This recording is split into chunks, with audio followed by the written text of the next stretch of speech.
Et si la formule du bonheur ne résidait pas dans la quête effrénée de la joie, mais plutôt dans la déconstruction des pièges que tu te tends à toi-même? Et si tout ce que tu crois faire pour être heureux te menait droit au mur? Dans les 12 prochaines minutes, tu vas découvrir que Paul Václavic, l'un des esprits les plus brillants de la psychologie, t'a déjà révélé les 5 chemins les plus sûrs vers le malheur. Mais ce que personne ne t'a dit, c'est que ces anti-conseils sont en réalité des balises lumineuses pour ta transformation stoïcienne. Salut à tous et bienvenue sur ce nouvel épisode. Aujourd'hui, nous allons plonger dans les profondeurs de la psychologie humaine avec les anti-conseils de Paul Václavic, un psychologue autrichien de génie, auteur du livre culte « Faites vous-même votre malheur ». Ce sujet est intellectuellement fascinant parce qu'il nous force à regarder en face nos mécanismes d'auto-sabotage. Je te promets que cette vidéo va transformer ta perception de la souffrance, te libérer des chaînes de l'auto-culpabilité et te donner les outils pour construire une estime de soi inébranlable. La plupart des gens passent leur vie à chercher des recettes miracles du bonheur, mais toi, tu es différent. Tu es prêt à démanteler les illusions qui t'empêchent d'avancer. Mais attention, ce que je vais te révéler va te confronter à des vérités dérangeantes sur toi-même. Je vais décortiquer les 5 derniers anti-conseils de Václavic et te montrer comment la sagesse stoïcienne les transforme en piliers de force et de sérénité. Maintenant, avant de commencer, fais-moi une promesse. Écris en commentaire, je démasque mes auto-saboteurs. Et si cette communauté de guerriers de l'esprit te parle, abonne-toi, car le prochain épisode arrive demain et tu ne veux pas manquer ça. Parfait. Maintenant, entrons dans le vif du sujet. Principe numéro 1. Maîtrise ton opinion, libère ton esprit. Tu sais ce qui se passe quand tu es en réunion, ou même juste avec des amis. Tu interprètes chaque silence, chaque regard. Il a pensé que j'étais stupide, elle me juge. Tu te crées des films entiers dans ta tête sur ce que les autres pensent de toi. Tu réagis à des pensées que tu leur attribues, des pensées qui n'existent peut-être même pas. Tu es épuisé, anxieux, et tu finis par t'isoler, convaincu que le monde entier te juge. Tu le sens, n'est-ce pas? Cette tension constante, cette énergie gaspillée à deviner l'invisible. Et pendant ce temps, ta propre voix, tes propres pensées s'estompent. Chaque jour, tu perds une partie de toi-même à cause de ces projections. Tu te bats contre des fantômes que tu as toi-même créés. C'est là que Paul Václavic, avec une ironie mordante, te conseillerait de penser à la place des autres, de t'immiscer dans leurs esprits pour mieux souffrir. Mais les stoïciens, eux, t'offrent la clé de ta forteresse intérieure. Marc Aurèle, empereur de Rome, qui écrivait ces lignes dans sa tente militaire pendant les guerres germaniques, notait dans ses pensées pour moi-même, ne t'inquiète pas de ce que les autres pensent de toi. Fais ce qui est juste. Et il ajoutait, renforçant cette idée de souveraineté mentale, tu as le pouvoir sur ton esprit, pas sur les événements extérieurs. Réalise cela, et tu trouveras la force. Épictète, qui fut esclave avant de devenir un maître de la philosophie, insistait dans son manuel, il ne faut pas s'attacher aux choses qui ne dépendent pas de nous. La vérité que personne ne te dit, c'est que ton obsession pour l'opinion d'autrui est une prison que tu construis toi-même, brique par brique, jugement par jugement. Ton esprit est comme une forge, ne laisse pas les pensées des autres en dicter la température. Voici ce qui se passe réellement dans ton esprit. Ton cerveau, cherchant à te protéger, anticipe les menaces. Mais au lieu de se concentrer sur ce qui dépend de toi, tes actions, tes paroles, ton attitude, il dévie vers le terrain de l'incertitude, l'esprit d'autrui. Tu crées des scénarios catastrophes basés sur des suppositions, et ces scénarios génèrent de l'anxiété. C'est un cercle vicieux où tu donnes le pouvoir à des fantômes. Tu juges comme réel ce qui n'est qu'une projection de tes propres peurs. Les stoïciens appellent cela la confusion entre ce qui dépend de nous et ce qui n'en dépend pas. Tu ne peux pas contrôler ce que les autres pensent, mais tu peux contrôler ce que tu penses de ce qu'ils pensent. Voici comment appliquer cela concrètement. Je l'appelle le filtre stoïcien de l'opinion. Première étape, chaque fois que tu sens cette anxiété monter à l'idée de ce que les autres pensent, arrête-toi net. Deuxième étape, pose-toi la question, est-ce que cette pensée dépend de moi ? Est-ce que je peux contrôler ce que cette personne pense, ou est-ce que je ne peux contrôler que ma réaction à cette pensée? Troisième étape, si la réponse est non, je ne peux pas le contrôler, alors laisse aller. Visualise cette pensée comme une feuille emportée par la rivière. Sénèque, dans ses lettres à Lucilius, enseignait « La tranquillité d'esprit vient de la maîtrise de soi ». L'astuce que j'utilise, je me répète, mon esprit, mon royaume, chaque fois que je suis tenté de suranalyser. Pendant 7 jours, pratique ce filtre. Chaque fois que tu doutes, et tu sais ce qui va se passer? Dans 2 semaines, tu vas te sentir incroyablement plus léger. Cette charge mentale constante va s'alléger. Les gens autour de toi vont remarquer ta nouvelle assurance, ton calme. Tu seras plus présent, plus engagé dans les conversations, parce que tu ne seras plus dans ta tête à déchiffrer des signaux invisibles. Tu vas devenir cette personne inébranlable, souveraine de son propre espace mental. Tu ne seras plus une marionnette des opinions supposées des autres, mais l'architecte de ta propre paix intérieure. Tu vas me dire, c'est facile à dire, mais la vie des autres compte pour ma carrière, mes relations. Je comprends, mais voici la vérité. Ce n'est pas la vie des autres qui te paralyse, c'est ton interprétation de cet avis et ta dépendance à celui-ci. Agis selon ta vertu, fais ce qui est juste, et le reste est hors de ton contrôle. La vraie liberté commence là. Maintenant que tu as compris l'importance de maîtriser tes jugements sur l'opinion d'autrui, passons à un piège encore plus insidieux, celui qui ronge ton estime de soi et te paralyse, la culpabilité. Principe numéro 2. Embrasse la responsabilité vertueuse, rejette la culpabilité stérile. Tu sais ce qui se passe? Tu te sens coupable de tout. De n'être pas assez, de ne pas en faire assez, d'avoir raté telle opportunité. Une petite erreur, et tu te flagelles mentalement pendant des jours. Tu portes le poids du monde sur tes épaules, même pour des choses qui ne dépendent pas de toi. Tu penses que si tu n'es pas constamment dans le remords, tu es une mauvaise personne. Tu te refuses le bonheur, car au fond, tu ne te sens pas digne. Tu le sens, n'est-ce pas? Cette lourdeur qui t'empêche d'agir, de prendre des initiatives, de te pardonner. Cette culpabilité omniprésente, héritée de 1001 injonctions sociales, te lie les mains et te vole ta capacité à faire le bien. Chaque jour que tu passes à ruminer ta culpabilité, tu n'agis pas, tu ne crées pas, tu ne transformes pas. Václavic, avec son regard acéré, pointerait du doigt cet anti-conseil, se sentir coupable. Il décrirait comment cette auto-flagellation devient une fin en soi, un moyen d'éviter l'action et la véritable responsabilité. Mais la sagesse stoïcienne te propose une voie radicalement différente. Elle ne nie pas tes erreurs, elle les transforme en carburant. Les stoïciens croyaient que la vie heureuse réside dans le calme d'une bonne conscience, dans la vertu. Ce n'est pas la culpabilité qui nous rend meilleurs, mais la recherche constante de la vertu. Ils insistaient sur l'action juste, inspirée par les 4 vertus cardinales, la sagesse, la justice, le courage et la tempérance, des piliers déjà reconnus par Socrate et adaptés par eux. La vérité que personne ne te dit, c'est que la culpabilité est une émotion passive qui te bloque, tandis que la responsabilité vertueuse est une force active qui te propulse. Voici ce qui se passe réellement dans ton esprit. La culpabilité est souvent une réaction émotionnelle à un écart entre tes actions et tes idéaux. Mais au lieu de te pousser à corriger l'écart par l'action, elle te maintient dans un état de jugement et d'immobilisme. C'est un mécanisme de défense qui t'empêche de faire face aux conséquences de tes actes et de trouver des solutions concrètes. Tu confonds le remords sain qui mène à l'amendement avec une auto-punition stérile qui t'enchaîne. Tu veux contrôler le passé, mais tu ne contrôles que ta capacité à agir dans le présent. Voici comment transformer cette dynamique. Je l'appelle le protocole de la responsabilité vertueuse. Première étape, quand tu te sens coupable, ne fuis pas cette sensation. Reconnais-la. Deuxième étape, pose-toi immédiatement cette question. Qu'est-ce qui, dans cette situation, dépend de ma vertu? Qu'est-ce que je peux faire maintenant qui soit sage, juste, courageux ou tempérant? Troisième étape, agis. Si tu as blessé quelqu'un, présente des excuses sincères et tente de réparer. Si tu as commis une erreur professionnelle, apprends-en et mets en place des garde-fous. Ne t'attarde pas sur le « si seulement », concentre-toi sur le « que puis-je faire maintenant ». L'astuce que j'utilise, j'ai un carnet où j'écris mes actions vertueuses du jour.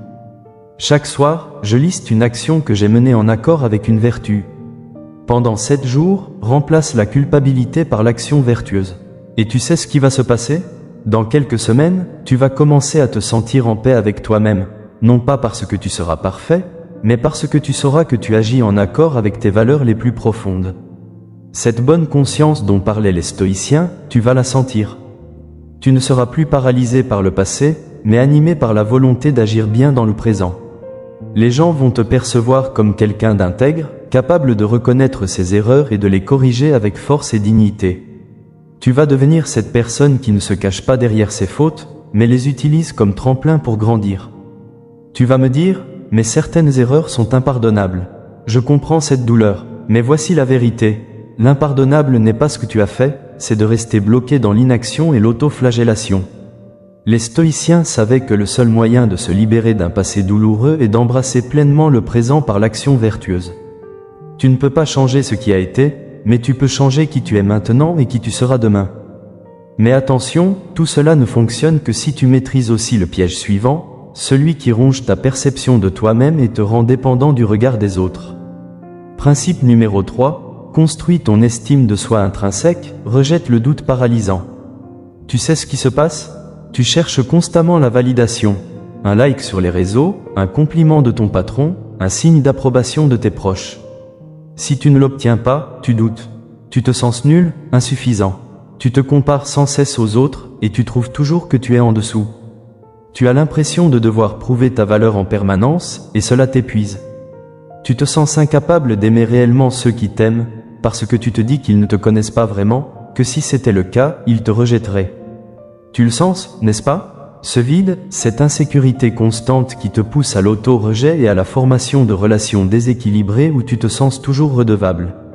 Chaque jour, tu brades ta valeur pour un peu de reconnaissance éphémère. Václavic, d'un revers de main cynique, te conseillerait de douter de ta valeur, de t'engager dans ce cercle vicieux d'insatisfaction et de dévalorisation. Mais les stoïciens ont une réponse radicale à ce poison mental. Pour eux, ta valeur n'est pas négociable, elle ne dépend pas des applaudissements de la foule ou des jugements extérieurs. Le principe stoïcien est clair, la valeur de l'individu est intrinsèque et repose sur sa raison et sa vertu, non sur l'approbation externe. Sénèque, Marc Aurèle, Épictète, tous enseignaient que ta dignité est innée, inaliénable. Tu es un être rationnel, capable de vertu, et c'est cela qui fonde ta grandeur. La vérité que personne ne te dit, c'est que la recherche d'approbation est une course sans fin où tu ne seras jamais assez. La vraie estime de soi vient de l'intérieur, inébranlable. Voici ce qui se passe réellement dans ton esprit. Ton cerveau, à la recherche de signaux sociaux pour te positionner dans le groupe, a appris que l'approbation apporte la sécurité. Mais dans la société moderne, cette recherche est devenue pathologique. Tu confonds être aimé avec avoir de la valeur. Tu délègues la définition de ta propre valeur à des critères externes et volatiles. Tu te vois comme un produit à vendre, dont le prix est fixé par les acheteurs. Ce mécanisme te rend vulnérable à la moindre critique, au moindre manque de reconnaissance, car il met en jeu ton existence même. Voici comment construire cette forteresse intérieure. Je l'appelle la technique du socle stoïcien. Première étape, dès demain matin, prends 5 minutes. Écris 3 choses que tu as faites la veille et qui reflètent ta raison ou l'une de tes vertus: justice, courage, sagesse, tempérance. Cela peut être d'avoir dit la vérité, d'avoir tenu une promesse, d'avoir aidé quelqu'un, d'avoir résisté à une tentation. Deuxième étape, ressens la satisfaction que cela procure. C'est cela, ta vraie valeur. Troisième étape, répète-toi, ma valeur est intrinsèque. Elle réside dans ma raison et ma vertu. Elle ne peut être diminuée par les jugements extérieurs. L'astuce que j'utilise, j'ai un journal de vertu où je note ces actions, et quand je doute, je le relis. Pendant 7 jours, chaque matin, construis ce socle. Et tu sais ce qui va se passer ? Progressivement, cette quête insatiable de validation va s'atténuer. Tu vas te sentir plus solide, plus ancré. Les compliments feront plaisir, mais leur absence ne te déstabilisera plus. Les critiques deviendront des informations utiles, pas des attaques personnelles.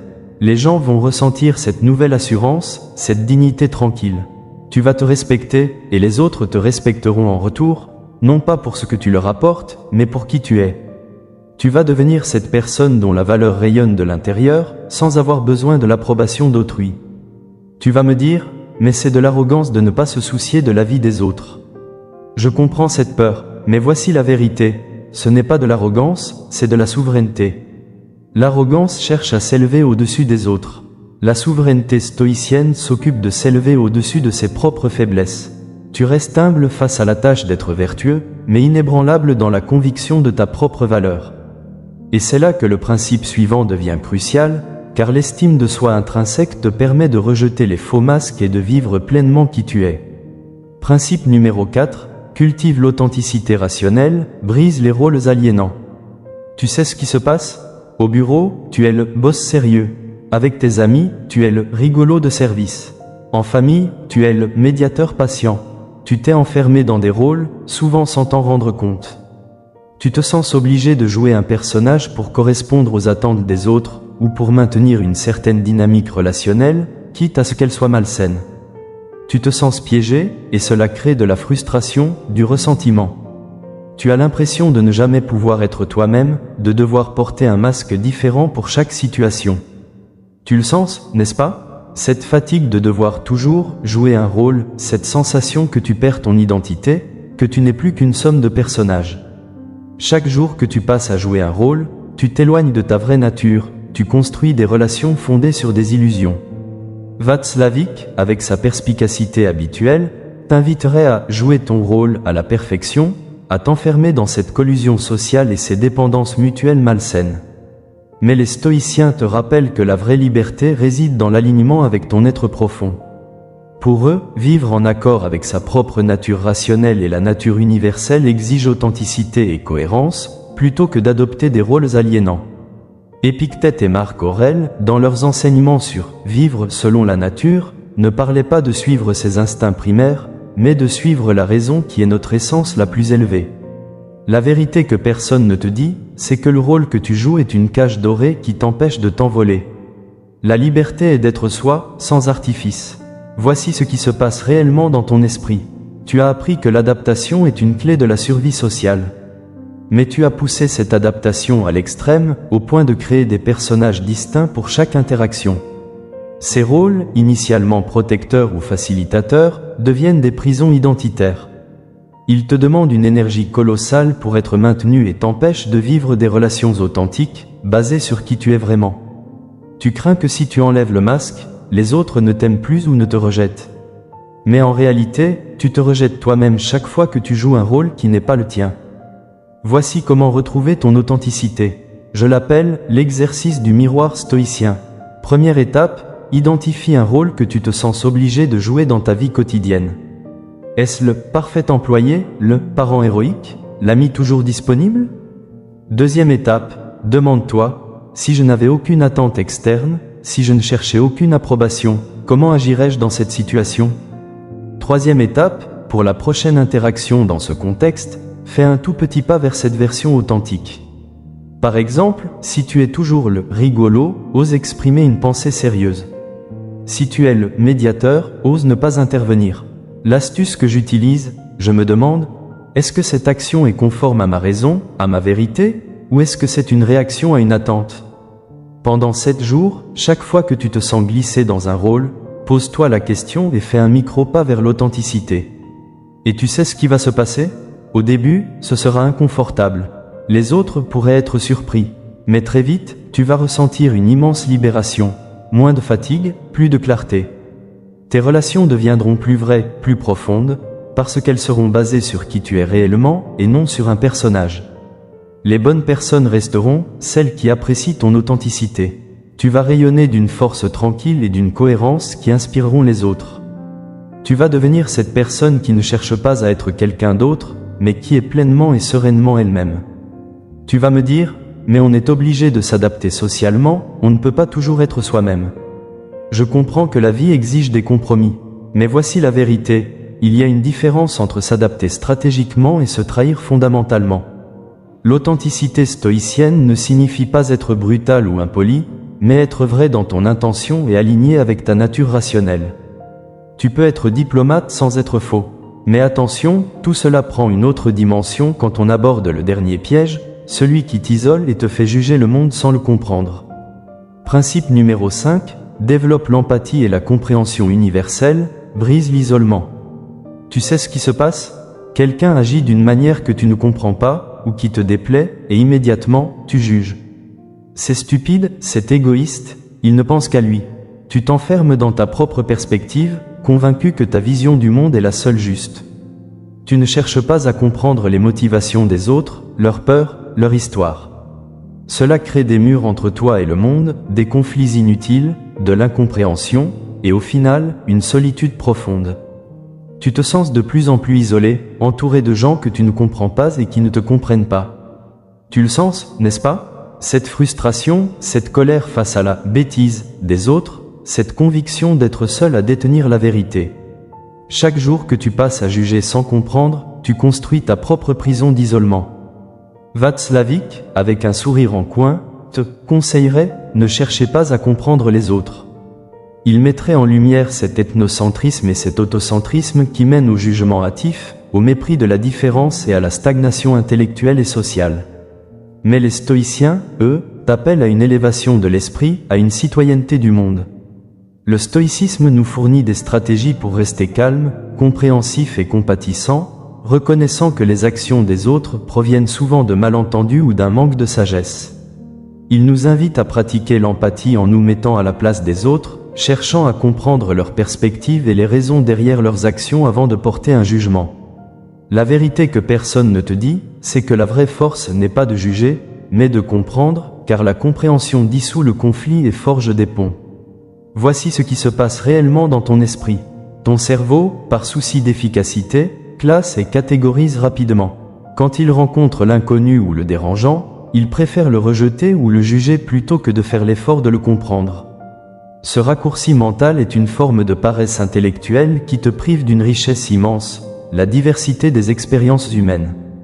Tu projettes tes propres peurs et limites sur les autres, et tu construis des murs basés sur ces projections.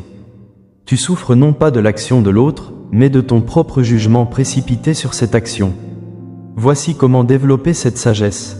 Je l'appelle la question stoïcienne de l'empathie. Première étape, la prochaine fois que tu es confronté à une action ou une opinion que tu ne comprends pas ou qui te met en colère, ne juge pas immédiatement. Deuxième étape, pose-toi cette question.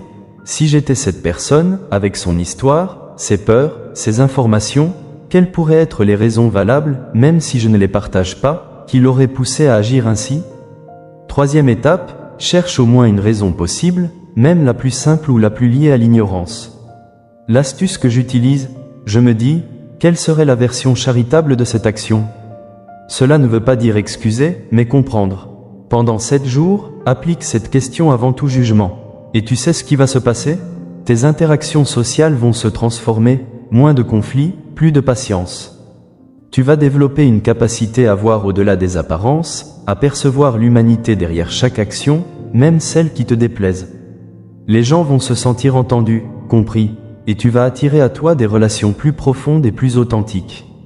Tu ne seras plus cet îlot isolé, mais un pont entre les mondes. Tu vas devenir cette personne qui ne réagit pas, mais qui comprend et qui, par sa compréhension, crée la paix autour d'elle. Tu vas me dire, mais certaines personnes sont juste mauvaises, il n'y a rien à comprendre. Je comprends cette colère, mais voici la vérité. Même derrière ce que nous appelons le mal, il y a souvent une ignorance profonde, une souffrance, une histoire. Comprendre ne signifie pas cautionner, mais déconstruire. C'est le chemin vers la véritable paix intérieure et la capacité à agir de manière plus juste et efficace. Si tu m'écoutes encore à ce stade, tu fais partie d'une minorité précieuse. 95% des gens ont déjà scrollé vers une autre vidéo, cherchant des distractions, des raccourcis. Mais toi, tu es resté. Parce que tu as compris que la vraie transformation n'est pas un hack, c'est un travail profond sur toi-même, une reconquête de ta souveraineté mentale. Récapitulons ce voyage transformateur. Tu as appris à déconstruire le piège de « penser à la place des autres » en maîtrisant tes opinions et en distinguant ce qui dépend de toi. Tu sais maintenant comment rejeter la culpabilité stérile pour embrasser la responsabilité vertueuse, ancrée dans l'action juste. Tu as découvert le pouvoir de construire une estime de soi intrinsèque, inébranlable, sans dépendre du regard extérieur. Tu maîtrises l'art de cultiver ton authenticité rationnelle, brisant les masques et les rôles aliénants qui te diminuaient. Et tu as intégré la sagesse de l'empathie et de la compréhension universelle, transformant l'isolement en connexion profonde. Quand tu combines ces 5 principes, tu ne crées pas juste une amélioration, tu opères une véritable refondation de ton être, tu deviens l'artisan conscient de ton bonheur. Mais écoute-moi bien, connaître ne suffit pas. Demain matin, l'ancien toi va résister. Il va te dire, c'est trop dur, je n'ai pas le temps, cela ne marchera jamais pour moi. C'est normal, Václavic l'a brillamment démontré, nous sommes conditionnés à faire notre propre malheur. Les 3 premiers jours d'application de ces principes vont être les plus difficiles. Ton cerveau va chercher à revenir aux vieilles habitudes, aux zones de confort illusoires de tes schémas d'auto-sabotage. C'est là que 90% des gens abandonnent. Mais pas toi, parce que tu sais maintenant ce qui t'attend de l'autre côté de cette résistance. Laisse-moi te peindre ce qui t'attend. Dans 7 jours, tu vas te réveiller avec une clarté nouvelle. Cette anxiété diffuse liée au regard des autres, elle sera diminuée de moitié. Tu vas commencer à ressentir un calme intérieur que tu avais oublié. Tes proches vont remarquer que tu es plus présent, plus authentique dans les conversations. Dans 21 jours, tu vas vivre une situation stressante, une critique inattendue, une erreur professionnelle et tu vas réagir différemment. Pas avec cette culpabilité paralysante, pas avec le doute, mais avec une curiosité stoïcienne. Qu'est-ce que je peux apprendre? Comment puis-je agir vertueusement? Tu vas observer ta réaction et penser « Waouh, je ne suis plus le même ».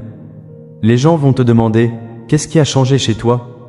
Et tu souriras parce que tu sauras. Dans 3 mois, tu regarderas en arrière et tu ne reconnaîtras plus la personne que tu étais. Tu seras devenu l'architecte de ta paix intérieure, le maître de tes propres pensées, libre des chaînes de l'auto-sabotage. Épictète, qui était esclave avant de devenir l'un des plus grands philosophes de l'histoire, enseignait dans son manuel, section 5. Ce ne sont pas les événements qui troublent les hommes, mais l'opinion qu'ils en ont. Ces mots, écrits il y a 2000 ans, sont ta clé de liberté aujourd'hui. Tu as commencé cette vidéo peut-être frustré par tes propres mécanismes d'auto-sabotage, perdu dans un cycle de malheur. Mais tu portes en toi cette force dont parlait Épictète, cette capacité à maîtriser tes opinions, tes jugements, tes réactions. Tu l'as toujours eu, tu viens juste de te rappeler comment l'utiliser pour transformer les anti-conseils de Václavic en tremplin vers ton épanouissement. Maintenant, j'ai une question pour toi, et je veux que tu sois vraiment honnête. Si tu devais choisir un seul anti-conseil de Václavic, penser à la place des autres, se sentir coupable, douter de sa valeur, jouer son rôle, ou ne chercher pas à comprendre les autres, celui qui te piège le plus au quotidien, lequel serait-ce? Et surtout, comment le principe stoïcien associé va-t-il te libérer, concrètement, dès demain? Réponds en commentaire, j'ai hâte de te lire et de voir ta détermination. D'abord, mets un like si ce contenu t'a apporté quelque chose de précieux. Ce n'est pas pour l'algorithme, c'est ton premier acte d'engagement avec toi-même. C'est toi qui décides de soutenir ce type de contenu qui te pousse à grandir. Ensuite, va répondre à ma question en commentaire. Cette communauté, ce n'est pas juste des abonnés, c'est une fraternité de personnes qui construisent leur meilleure version. Ton partage peut inspirer quelqu'un qui traverse ce que tu as traversé. Partage cette vidéo avec une personne qui en a besoin, qui se sent piégée dans ses propres schémas d'auto-sabotage. Tu pourrais changer le cours de sa journée, peut-être même de sa vie. Fais-le maintenant. Abonne-toi parce que la semaine prochaine, je te révèle la technique stoïcienne pour déjouer le piège de la procrastination et enfin passer à l'action sur tes objectifs les plus importants. Si ce contenu t'a parlé, le prochain va te transformer. Tu ne veux pas manquer ça. Je te remercie d'avoir regardé jusqu'au bout. N'oublie pas, tu n'es pas la victime de tes pensées, mais leur maître. Chaque jour est une nouvelle chance de déconstruire le malheur et de forger ta sérénité. À très bientôt.